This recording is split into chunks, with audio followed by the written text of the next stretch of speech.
আসসালামু আলাইকুম। এইচএসসি 26 ও 27 ব্যাচের প্রিয় শিক্ষার্থীবৃন্দ, আশা করি তোমরা সবাই অনেক বেশি ভালো আছো।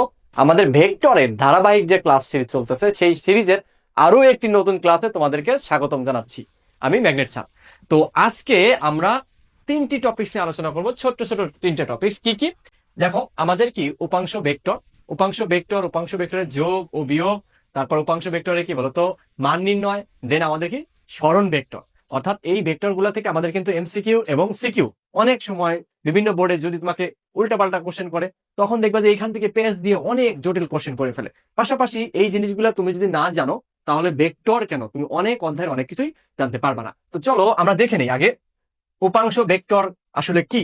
উপাংশ ভেক্টরের ক্ষেত্রে দেখো, উপাংশের ক্ষেত্রে যদি আমরা দেখি, তোমার মনে করো যে আমাদের উপাংশ ভেক্টরের ক্ষেত্রে তোমার দুইটা উপাংশ আমাদের ভাগ করতে পারি। একটা হলো কি তোমার দ্বিমাত্রিক, আর একটা কি বলতো ত্রিমাত্রিক। আমি দুইটাই দেখাচ্ছি। তো দেখো, আমাদের দ্বিমাত্রিক আর একটা কি বলতো ত্রিমাত্রিক। তো দ্বিমাত্রিকের ক্ষেত্রে এটা ধরো এক্স অক্ষ, এটা আমাদের কি ওয়াই অক্ষ। ওকে, এটা আমাদের কি দ্বিমাত্রিক, এক্স অক্ষ আর ওয়াই অক্ষ। এখন আমি ত্রিমাত্রিক যদি দেখি, এক্স ওয়াই অক্ষ, তারপর কি আমাদের এই বরাবর কি এক্স অক্ষ, দেন কি বলতো তার সাথে লম্ব বরাবর কি আছে জেড অক্ষ। ওকে, একটু খেয়াল করে দেখো, এখানে একটু খেয়াল করে দেখো যে ধরো তুমি এই বরাবর একটা ভেক্টর নিলা, এখানে একটা ভেক্টর নিলা, অর্থাৎ আমাদের এখানে কি বলতো এই জায়গায়, এই জায়গাতে আমাদের এই বরাবর আমি কি নিলাম, একটা ভেক্টর বা একটা ভেক্টর রাশি নিলাম, যেটা এইখানে বিন্দু কত, ধরো এ একটা ভেক্টর নিলা তুমি এ, এই এর এখানে মান কত বলতো, এখানে মান মনে করো আমার কত, ধরো এ ভেক্টরে নিলাম বা পি ভেক্টর এ ভেক্টর নিলাম। এইখানে এক্স অক্ষের মান কত, আমি ধরলাম কত এ এক্স, আর ওয়াই অক্ষের মান কত এ ওয়াই। ওকে, আর এইখানে এই বরাবর তুমি একটা ভেক্টর নিলা, এখানে আমাদের কি বলতো ত্রিমাত্রিক, তার মানে এখানে এ এর স্থানাঙ্ক কি হবে বলতো তিনটা, এ এক্স, এ ওয়াই, আর কি বলতো এ জেড।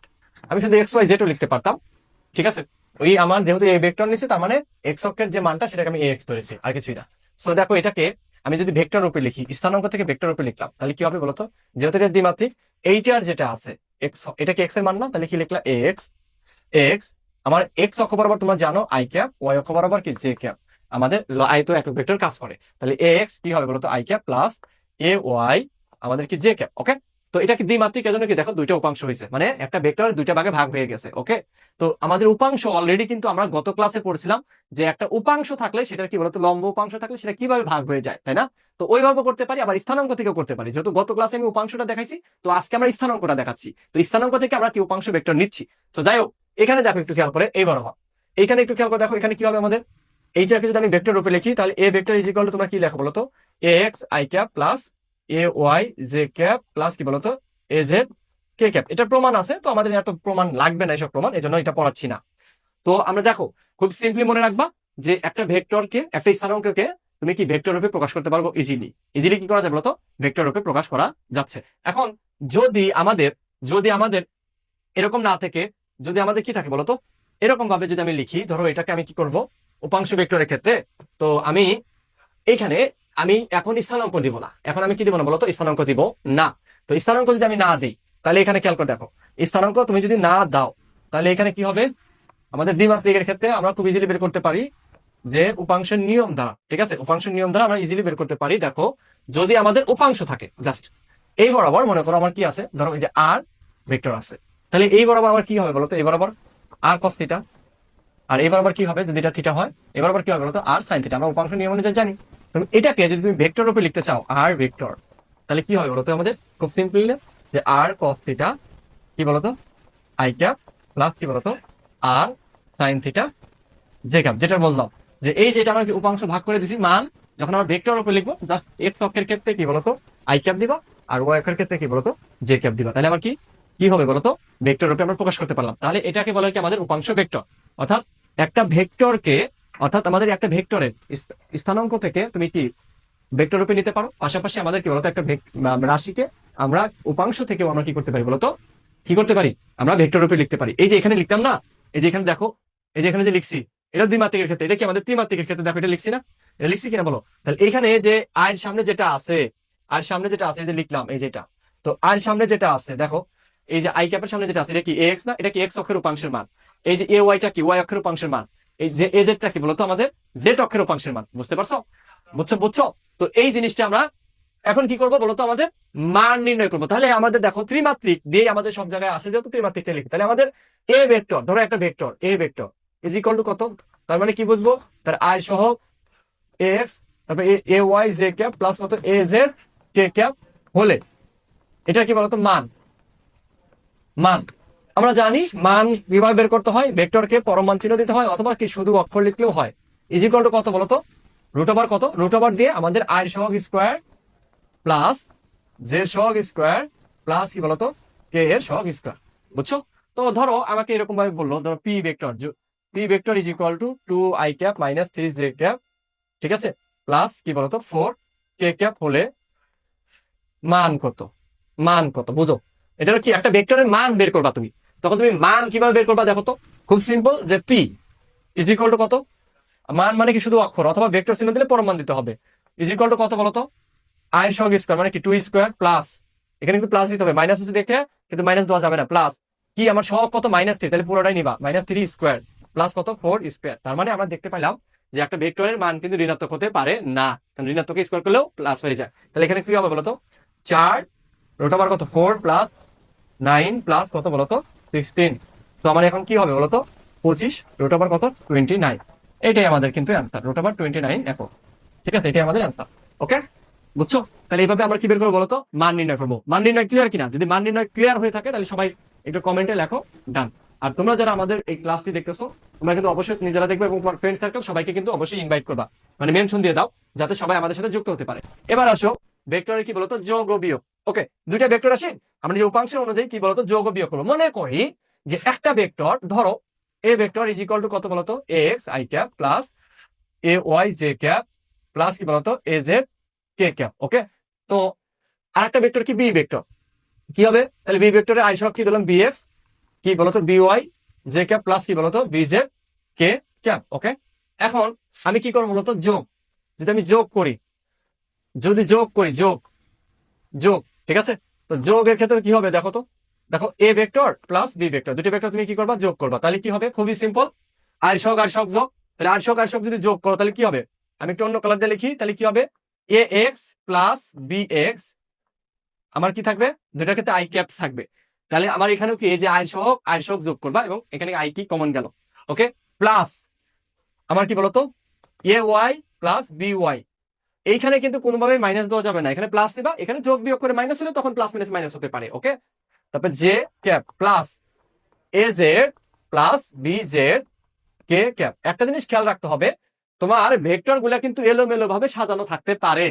এলোমেলো ভাবে যদি সাজানো থাকে তাহলে তখন তোমাকে কি করতে হবে বলতো, তখন তোমাকে যেটা করতে হবে সেটা হলো যে এই যে আই সহগ খুঁজে নিতে হবে, জেড সহগ কি খুঁজে নিতে হবে।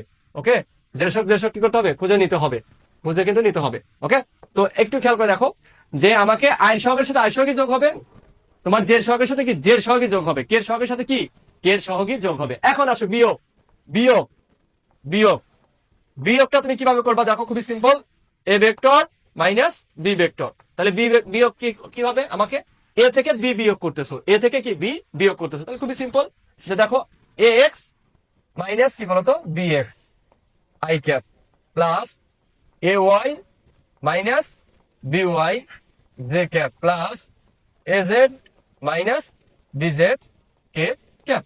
ওকে, তো এইভাবে আমরা কিন্তু যোগ আর বিয়োগ করতে পারি। একটা জিনিস খেয়াল রাখবা, তুমি যোগ করো আর বিয়োগ করো, অবশ্যই তুমি কি পাবো বলতো, দুটো ভেক্টর রাশি যোগ বা বিয়োগ করলে তুমি হয় জিরো, সর্বোচ্চ আসলে জিরো মানে জিরো আসতে পারে, অথবা কি বলতো তোমার ভেক্টর রাশি আসবে, স্কেলার রাশি আসবে না। যদি ধরো তোমার এই যে একটা প্লাস মাইনাস হয় তাহলে কি জিরো হতে পারে, কিন্তু আমাদের কি বলতো কখনোই স্কেলার হবে না। ঠিক আছে, সবসময় কি হবে বলতো ভেক্টর রাশি হবে, জিরো হইতে পারে যোগ বিয়োগের ক্ষেত্রে। হ্যাঁ, যোগ বিয়োগের ক্ষেত্রে কি হতে পারে বলতো জিরো হতে পারে, বুঝছো? তো এই জিনিসটা খেয়াল রাখতে হবে। তারপর আসো আমাদের সরণ ভেক্টর। ঠিক আছে, সরণ ভেক্টর দেখো, এই সরণ ভেক্টরটা আমি এখানে অলরেডি তোমাদের দিয়েই রাখছি, ইজিলি তোমরা বুঝতে পারো যাতে। একটু খেয়াল করে দেখো, এই যে এখানে আমাদের ও একটা বিন্দু, মূল বিন্দু, এটা আমার এক্স অক্ষ, এটা ওয়াই জেড অক্ষ, ঠিক আছে, এটা আমাদের ওয়াই অক্ষ। এই দেখো এই বরাবর যাচ্ছে, এটা এই বরাবর যাচ্ছে, ও কিউ, এখানে কিউ বিন্দুর স্থানাঙ্ক দেওয়া আছে এবং পি বিন্দুর স্থানাঙ্ক দেওয়া আছে। ঠিক আছে, কিউ বিন্দুর স্থানাঙ্ক দেওয়া আছে এবং পি বিন্দুর স্থানাঙ্ক দেওয়া আছে, মানে কিউ বিন্দুর স্থানাঙ্ক দেওয়া আছে মানে কি বলতো ও কিউ ভেক্টর, অর্থাৎ সোজা কথা q vector is equal to কত বলতো 3i cap plus 1 J cap, মানে কি শুধু জে ক্যাপ প্লাস কত 4 কে ক্যাপ, তাই তো? আর পি স্থানাঙ্ক দেওয়া তার মানে পি ভেক্টর দেওয়া আছে কিন্তু, তাহলে P vector is equal to কি বলতো আমাদের 4i cap plus 3j cap plus 2k cap. Okay, so এটা আমার কিন্তু দেওয়া আছে। এখন তোমাকে কি করতে হবে বলতো, বের করতে বলছে কি কিউপি ভেক্টর। দেখো একটু খেয়াল করে দেখো, এখানে কিউপি মানে কি বলতো, কিউপি মানে কি একটা মনে রাখবা, ধরো এরকম যদি থাকে এ বি ভেক্টর, তার মানে ভেক্টরের ডিরেকশনটা কি এ থেকে বির দিকে, অর্থাৎ প্রথম ভেক্টর থেকে পরেরটার দিকে, প্রথম বিন্দু থেকে পরের বিন্দুর দিকে। ওকে, সো এখানে একটু খেয়াল করে দেখো কিউপি ভেক্টর তার মানে কি কিউ থেকে পির দিকে, এই যে কিউ থেকে পির দিকে গেছে, তাহলে একটু খেয়াল করে দেখো এখানে কি হবে আমাদের খুবই সিম্পল, যেটা ভেক্টর যাবে ত্রিভুজ সূত্র হবে। ত্রিভুজ সূত্রটা কি, যে দুইটা বাহু একই দিকে হবে আর একটা বাহু কি বিপরীত দিকে হবে। দেখো এই যে এই বাহুটা ও কিউ আর কি কিউ, কিউ কি তাহলে একদিকে হইলো, তাহলে আমরা এখানে কি লিখতে পারি বলতো, ও কিউ প্লাস কি বলতো q p is equal to কি বলতো আমাদের ওপি না, ওপি এটা বিপরীত দিকে হয়েছে, উল্টা দিকে হয়েছে। সো এখন কিউপি ইজ ইকুয়াল টু কি হবে বলতো, তাহলে কিউপি ইজ ইকুয়াল টু কি, এই যে তারপর লাইন এটা কিউপি ইজ ইকুয়াল টু কি বলতো, এটা ওই পাশে চলে যাবে। ঠিক আছে, তো এখন দেখো আমি জাস্ট এই যে ওপি মানে তো আমার পি ভেক্টর, তাই না, ওপি মানে কি বলতো পি ভেক্টর, কারণ ও বিন্দুতে আমার কত 0 0 ছিল না, বিয়োগ করলে কিন্তু আলটিমেটলি আমাদের ওপি মানে কিন্তু আমাদের কি এই পি ভেক্টর, আর ও কিউ মানে কি কিউ ভেক্টর। সো এই দুইটা আমার কি করে দিচ্ছি বলতো, বিয়োগ করে দিলাম। দেখো এই যে এটা মূলত কি বলতো আমাদের পি, এটা কি বলতো কিউ। এটা আরো সহজ ভাবে যদি আমি তোমাকে বলি মনে রাখবা, খুব সিম্পলি মনে রাখবা। দেখো কিউপি ভেক্টর, দেখো একটু খেয়াল করে দেখো কিউপি ভেক্টর মানে কি হবে বলতো, কিউপি ভেক্টর মানে এখানে দুইটার উপর যদি একটা ভেক্টর থাকে মনে রাখবা পরেরটা থেকে আগেরটা বিয়োগ হবে, তার মানে কি পি ভেক্টর মাইনাস কি বলতো কিউ ভেক্টর। খুব সিম্পল, পি ভেক্টর মাইনাস কি কিউ ভেক্টর। পি ভেক্টর কোনটা বলতো এটা, তাহলে 4 থেকে 3 বিয়োগ দিলে কত থাকে 1 থাকে, তার মানে আই ক্যাপ।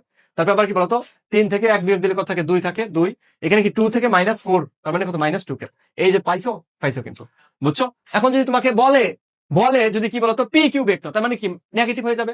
কিউপি যদি আমাদের কিউ থেকে পির দিকে যাওয়া হবে, তাহলে পি কিউ কি বলতো, পি কিউ মানে কি বলতো মাইনাস কিউপি না, তাহলে মাইনাস কিউপি। সো মাইনাস দ্বারা গুণ করলে কিন্তু তুমি এখানে পাওয়া যাবে কি বলতো পি কিউ। যেমন কি তোমার এখানে আই ক্যাপ আছে, তাহলে কি মাইনাস আই ক্যাপ হবে। তারপর এখানে কি প্লাস 2 তার মানে কি -2 যে হবে, মাইনাস আছে কি বলতো +2 কে ক্যাপ হবে। বুঝছো, এইভাবে কিন্তু আমাদের কি বলতো আমরা মানগুলো কিন্তু বের করতে পারি। বুঝছো, এইভাবে কি করতে পারি বলতো আমরা মানগুলো বের করতে পারি, এখানে মাইনাস হবে। ওকে, সো এই জিনিসটা একটু তোমরা খেয়াল রাখবা। সরণ ভেক্টর, তাহলে সরণ ভেক্টরের ক্ষেত্রে কি ভাইয়া ত্রিভুজ সূত্র অ্যাপ্লাই করে করতে পারো, আবার এভাবে তুমি মনে রাখতে পারো দুইটার উপর যদি একটা ভেক্টর থাকে পরের ভেক্টর থেকে আগের ভেক্টরটা কি করতে হবে বিয়োগ করতে হবে। সো আশা করি তোমরা সবাই বুঝতে পারছো ক্লাসটি। আগামী ক্লাসে কিন্তু আমরা গুণন করব, কি করবো বলতো গুণন করব। তো সেই পর্যন্ত তোমরা ভালো থাকো। আর আরেকটা জিনিস তোমাদেরকে বলি, এই যে ফিজিক্স ভেঙে ভেঙে যদি পড়তে চাও তাহলে অবশ্যই তোমাকে আসতে হবে কোথায় বলতো, ওমেগা একাডেমিক এন্ড অ্যানিমেশন কেয়ারে ম্যাগনেট স্যারের স্পেশাল অফলাইন ব্যাচে। তো তোমাদের সাথে ইনশাআল্লাহ দেখা হবে ক্লাসে। ডেমো ক্লাস করে ভর্তি হতে অবশ্যই যোগাযোগ করো, আমাদের পেজে মেসেজ করো, দেখা হবে তোমাদের সাথে ক্লাসে। আসসালামু আলাইকুম।